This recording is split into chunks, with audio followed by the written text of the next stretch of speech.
A suitcase, a dog, and a cry no one expected. Have you ever had one of those moments where everything just stops? Like the world tilts a little, your gut drops, the air gets heavy but silent. That's what happened to Officer Dale Cooper, a 59-year-old canine handler in the sleepy town of Elkridge Hollow, when his partner, a retired German Shepherd named Buck, suddenly froze. During a routine patrol, they were searching through an overgrown lot behind an abandoned train station, chasing a vague tip about illegal dumping. No drugs, no weapons, just rusted pipes, a raccoon or two, and then a battered green suitcase. Buck stopped, then growled, then whimpered, and what they found inside left not just Dale, but the entire town, heck, the whole state, reeling. But let me take you back to where it started, because nothing about this story was supposed to happen, except maybe it was. Dale Cooper wasn't supposed to be back on active patrol. After 30 years in the force, he'd already hung up the badge once, retired to a quiet life. Morning coffee, feeding squirrels, watching his grandkids build crooked Lego towers. But something happened that pulled him back in. Not a crime, a dog. Buck had been his partner for 9 years. They'd chased burglars, sniffed out explosives, even tackled a guy off a 3rd-story ledge once. Buck was a hero. Everyone said so, medals and all. But when Buck was injured during a warehouse fire, lungs burned, ears scorched, fur matted with soot, they said he wouldn't work again. Retirement, therapy, pillows and peanut butter. But Buck, he had other plans. He paced at home, like something was missing, whined at the door when he heard sirens in the distance, looked at Dale like, "We're not done yet." And Dale, well, truth be told, he wasn't done either. So they came back, not for the adrenaline, not for the paycheck, but to help on cold cases and routine patrols. They weren't supposed to chase danger anymore. But danger, as it turns out, was waiting for them. It was Tuesday, overcast skies. The kind of day you forget unless something unforgettable happens. A tip came in. Kids playing behind the old train depot found something weird. Smelled like garbage, looked like junk, but gave me the creeps, one teen said in a shaky voicemail. Dale drove out, Buck riding shotgun like the pro he was. Head out the window, tongue wagging, tail thumping against the glove box. They got to the depot. No kids, just wind, weeds, and silence. Let's sweep and go, buddy, Dale said, more out of habit than hope. But 10 minutes in, Buck's body stiffened, ears forward, nose twitching. Then, low growl. That's when Dale saw it too.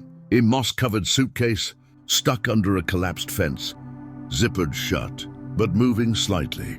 Dear Lord, Buck didn't bark. He didn't pounce. He whined, the deep, sorrowful kind that cuts through your spine. Dale dropped to his knees, heart slamming against his ribs. He reached for the rusted zipper, and then he heard it. A cry.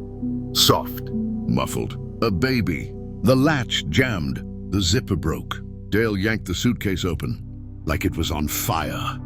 And what he saw stopped time. A newborn, wrapped in a stained hospital blanket, blue-lipped, but breathing. Alive, not crying anymore, just blinking, looking straight into Dale's eyes, like she already knew him. He radioed in backup. Paramedics arrived. Someone tried to take Buck back to the cruiser for safety. But the dog snarled, a sound no one had ever heard from him in years. He wasn't leaving her. Neither was Dale. They rode in the ambulance together, sirens blaring, both man and dog staring down at the baby, like they were her only hope in the world. And in that moment, they were. The hospital called her Baby Hope. No name, no ID, no birth records. She was barely a day old. The media lit up. Suitcase miracle in Elkridge. Retired canine saves abandoned newborn. People were horrified, inspired, confused, and angry. Who would do something so cruel? Why here? Why now? Dale couldn't sleep. Buck refused to eat. They visited Baby Hope every day at the hospital. The nurses said she calmed when Buck was near, slept better, When Dale hummed Amazing Grace, no one asked them to come. But somehow, it just made sense. You might think it was some stranger, but it wasn't. 2 days later, security footage from the depot parking lot showed a woman, young, shaking, carrying the suitcase, then dropping it, then running. No car, just fear. Eventually, they found her. Elise Caro, 19, high school dropout, homeless, living in a tent behind a hardware store. She confessed everything, between sobs. The baby was hers. She thought she was doing the right thing. Didn't want to drown her, didn't want to sell her, just thought someone might find her if she left her in that suitcase, with holes poked in the side.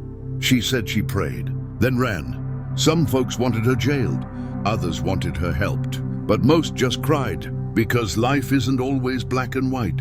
Sometimes it's just gray, and broken, and bleeding. Elise wasn't a monster. She was a scared girl who'd never been loved right, who thought giving her baby away in secret was better than keeping her in poverty and pain. And somehow, that made the town rethink a lot, Dale included. Weeks passed. Hope grew stronger. Elise, out on bail and in therapy, started visiting her daughter. Tentative, like a ghost creeping into her own story. And Buck, he stayed by Hope's crib, like a guardian angel. That dog never moved, unless Hope cried, Dale joked. I think he's adopted her. You and me both. One morning, as Dale sat by the hospital window, holding a coffee that had gone cold, he turned to Elise and said something he never planned. Listen, I got no business saying this, but if no one steps up for that baby, I will. Elise stared at him, eyes wide, then whispered, Could we both step up? 6 months later, the adoption papers were finalized. Elise moved in with Dale temporarily, just until she got on her feet.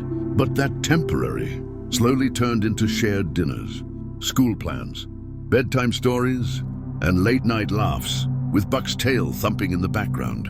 Hope, she started walking before she turned 1. Her first word, buh, as in Buck. Dale cried like a baby. Even Buck licked the tears off his face. So, what was inside that suitcase? A baby, yes, but also a second chance.